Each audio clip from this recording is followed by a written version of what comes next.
Folks, I want you to think about something for just one moment. Think about what it means that on the eve of America's 250th birthday, 250 years, the mayor of New York City is standing up in front of a microphone to offer what the press is breathlessly calling a competing vision of America. A competing vision. And what is that competing vision? What does the new darling of the Democrat Party, the new face they are propping up to counter Donald Trump and counter everything this country was built on, what is his vision? Socialism. Not democratic socialism, not social democracy, not any of the other little costume changes they put on this thing when they want it to sound respectable at a dinner party. Just plain old, tried and failed, Venezuela-flavored, breadline-producing, freedom-crushing socialism. Zohran Mamdani, New York City's mayor, getting up on the eve of July 4th, the day before America turns 250 years old, to tell you that what ails New York City, what ails America, is too much capitalism, too much freedom, too much of the stuff that made this place the envy of every living human being on this earth for 2.5 centuries. And the drive-by media is covering it like he's the second coming. They say he's emerging as the national face of the Democrat Party. Well, my friends, if that is the national face of the Democrat Party, then the American people are about to get a very, very clear choice. And I'll tell you something. I am not nervous about that choice, not even a little bit. I'm Rick LeBeau.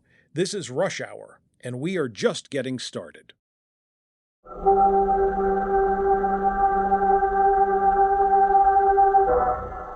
Greetings to you, music lovers, thrill seekers, and conversationalists all across the fruited plain. It is the 3rd of July, 2026, the day before America turns 250 years old. And here at the Excellence in Podcasting Network, behind the golden EIP microphone, seated comfortably in the Attila the Hun chair, we are celebrating the way we always do, by looking the enemies of this great republic square in the face and laughing. Because, folks, laughter is the appropriate response. It really is. Now, let's talk about Zohran Mamdani. For those of you who may be new to this name, welcome, by the way. Glad you found us. Zohran Mamdani is the newly elected mayor of New York City, and he is a self-described democratic socialist. He's young, he is smooth, the media is absolutely giddy about him, and he gave a big speech ahead of the 4th that the Washington Examiner describes as offering a socialist challenge to Trump's vision of America. Now, I want you to appreciate the audacity of the timing here. The man picks the 4th of July weekend to roll out his socialism pitch. Not March, not a random Tuesday in November. Independence Day weekend, the birthday of the freest, most prosperous, most inventive, most generous nation in the history of human civilization. That is the moment he chooses to stand up and say, "You know what? I think we should try something different." It's like showing up to your grandmother's Thanksgiving dinner and announcing you've gone vegan. The timing, my friend. But here's the thing I want to get into, because I think this is actually important. The media keeps calling Mamdani the national face of the Democrat Party, and the polling backs this up. There is a new Economist YouGov survey out right now showing that a majority of Democrats say they would vote for a candidate who describes themselves as a democratic socialist. A majority. And they view socialism favorably. Now, every time this comes up, some professor somewhere wants to make a very careful distinction.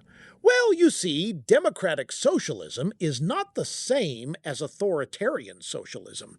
It's very different. You have to understand the nuances here.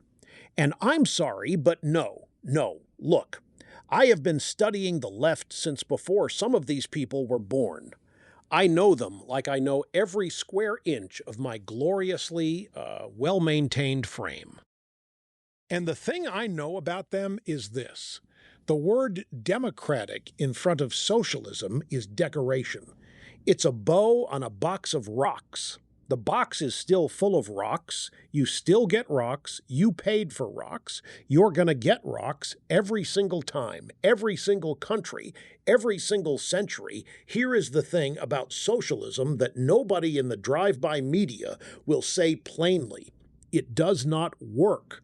Not because of bad implementation, not because the wrong people were in charge, not because they needed a little more time or a little more funding or a little more of your money, which, by the way, is always the answer. It doesn't work because it cannot work. It works against human nature. It works against the basic reality of how wealth is created, which is people work harder when they keep what they earn. That's it. That's the whole theory of capitalism in one sentence, and no amount of academic jargon changes it. Now, here is what's really rich about Mamdani and his 4th of July weekend sermon. He is standing in New York City, blaming capitalist mismanagement for the city's problems. New York City. A city that has been run by Democrats consistently for decades. A city whose fiscal catastrophes can be traced, and the Federalists did this very clearly this week, can be traced directly to the expansion of government programs, public sector unions, out-of-control spending, and the steady, grinding erosion of the conditions that make businesses want to stay and people want to invest. And Mamdani's solution to the damage done by big government is bigger government. You know, there's a word for that. And the word isn't bold. It's not visionary. The word is delusional. Final answer. And here's the part that really gets me. You want to know what Marx and Engels themselves, thought about the prospects of socialism in America? Even they had doubts. There are scholars at National Review this week pointing this out, and I find it, I'll be honest, I find it deeply entertaining that the founders of modern socialist thought looked at America and basically said, this one might be a tough sell, because America is different. America was built differently. It was not built on class structures inherited from feudal Europe. It was not built on the idea that your station in life is fixed by birth. It was built, and if you've been paying attention to anything this week, you know this, it was built on the Declaration of Independence. The idea that your rights come from God, not from government, that you are free, that you own yourself and the product of your labor, that nobody, not a king, not a parliament, not a very articulate young socialist mayor from Queens, gets to come along and tell you that what you built actually belongs to everybody. That is a fundamentally, uniquely, irreducibly American idea, and it is worth defending, especially today. Especially tomorrow. Now, I want to be fair because I am always fair. It's one of my many virtues. I want to acknowledge that even some people on the Democrat side are watching this socialist drift and getting nervous. Donnie Deutsch was on MSNBC this week, MSNBC, and he said, Democrats have gone off the rails. And the host, Stephanie Ruhle, noted that even though voters are unhappy with Trump, they are still leaning Republican. Read that sentence again slowly. Even when the opposition has maximum discontent to work with, and they believe they have it, the American people look at the alternative being offered and say, no thank you. Because the American people are smarter than the Democrats think they are. They always have been. The Democrats look at the voters and see a collection of aggrieved groups to be managed and appeased and parceled out promises to. They don't see free individuals who have an opinion about what works and what doesn't, based on watching the news and paying their bills every month. And what do free individuals see when they look at socialism? They see an empty shelf. They see a DMV that runs everything. They see their doctor replaced by a government form in triplicate. They have seen this movie. They know how it ends. Say something random, and they are not buying it. Now, I want to make one more observation about Mamdani. and then I want to get to the roundup because there's other good stuff today. The media is positioning this guy as the counter to Donald Trump, the contrast. Trump at Mount Rushmore, Trump on the National Mall, Trump doing the big salute to America, and then here comes Mamdani with his 4th of July weekend speech about socialism as the alternative. Think about what that image is. On one side, you have a president standing in front of the monument to the 4 greatest leaders in American history, watching fireworks burst over the faces of Washington, Jefferson, Lincoln, and Roosevelt. On the other side, you have a socialist mayor of a struggling, high-tax, high-crime, high-cost city telling you the problem is you have too much freedom. My friends, that is a contrast I will take any day of the week, and twice on the 4th of July. Don't doubt me.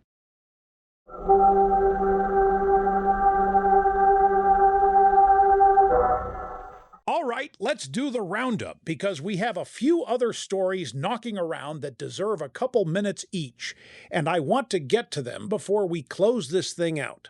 First up, James Carville. Good old James Carville, the Ragin' Cajun, the man who gave us the 1992 campaign slogan that defined a generation of political thinking. It's the economy, stupid. You remember that. That was the whole theory. People vote their wallet. Forget everything else. Forget values, forget faith, forget character. Just ask them how they feel about their grocery bill, and you'll know how they're gonna vote. Well, apparently James Carville is having second thoughts. He says that slogan now haunts him because of Trump. Now, notice what's happening here. Carville's slogan was brilliantly simple, and it worked back in 1992. And the reason it worked is because, and I will give the man his due, there was enough truth in it that it functioned as a campaign strategy. People do care about the economy. But now Carville is upset because the economy is doing reasonably well under Trump, and Trump is still winning, and so he's decided his own slogan is wrong. The economy doesn't matter anymore, he's saying, because Trump is corrupt. See, this is the flexibility that makes the left so wonderful to watch. When a Democrat is running and the economy is good, it's the economy, stupid. When a Republican is running and the economy is good, suddenly it's about corruption, it's about values, it's about something else entirely. Now, here's the delicious irony. Over at the Great American State Fair this week, the Freedom 250 event, they actually asked regular Americans to grade the economy. And you know what grade they gave it? A B. Not an A, but a solid B. And then they were asked whether the economy is the main driver of their vote. And you know what they said? No. Values, faith, family, party affiliation. So, the people who Carville spent 30 years insisting were purely economic voters turn out to also care about what they believe in. Who would have guessed? I know. Only everyone who was paying attention. The other thing I want to mention about that fair, because this is a great little story, Massachusetts Governor Maura Healey boycotted it. Democratic governors, apparently, decided they were too important or too principled or too something to show up at a patriotic fair celebrating America's 250th birthday. And so, a Massachusetts woman, a private citizen, paid her own way to go, just showed up. Said it was shameful that her governor refused to attend. That woman right there represents something real. That's not a cable news pundit. That's not a think tank fellow. That's just an American who looked at the situation and said, "This is our country, and I'm not going to let it be represented by absence." Good for her. God bless her.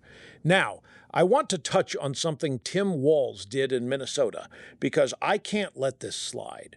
A decorated Army veteran is dead, killed over a parking spot dispute at a Walmart, shot, gone. And at the same time, Governor Walz, the same Tim Walz who was on last year's Democrat presidential ticket, if you recall, his state granted a full pardon to an illegal immigrant who had been convicted of a sex crime. a full pardon to a sex criminal who entered this country illegally, and a veteran is dead. Now, I'm not suggesting these two things are directly connected in a policy sense. I'm just saying, look at the priorities. Look at who gets protected and who gets left behind. The veteran who served this country, who played by every rule, is in the ground. And the system that Tim Walz presides over is busy pardoning a convicted sex offender who had no legal right to be here in the first place. If you wonder why people are angry, there's your answer. The drive-by media will spend approximately 0 minutes on this story. You know why? Because it doesn't fit the narrative. Because the veteran being dead is a tragedy, but it doesn't have the right political valence for them to work with.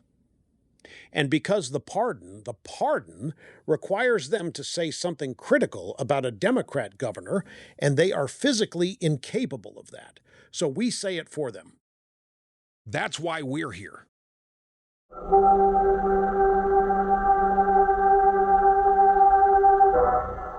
All right, my friends, we are coming up on the end of the program, and I want to close with something I actually feel strongly about, because tomorrow is July 4th.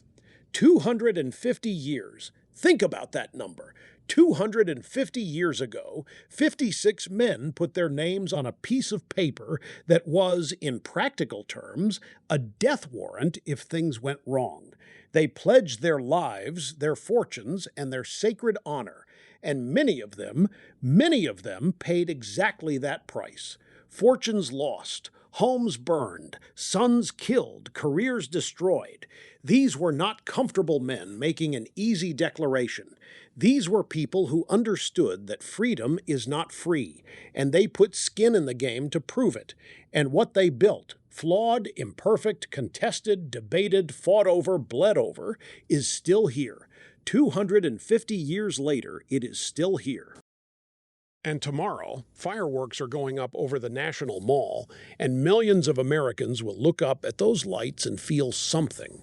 Not because a politician told them to, not because the media approved it, because it is real. Because this country is real, because the idea that a man owns himself and the product of his work is still, after 2.5 centuries, a radical and beautiful and worth defending idea. Don't let anyone take that from you.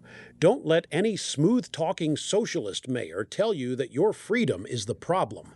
Don't let the drive-by media convince you that gratitude is naive, or that patriotism is embarrassing, or that the people who built this country don't deserve to be remembered with fireworks and flags and a whole lot of American noise. They deserve every last firework. Happy birthday, America. You are still the greatest experiment in self-governance this world has ever seen. And some of us intend to keep you that way. I'm Rick LeBow. This has been Rush Hour. Same time tomorrow, if they let us back on.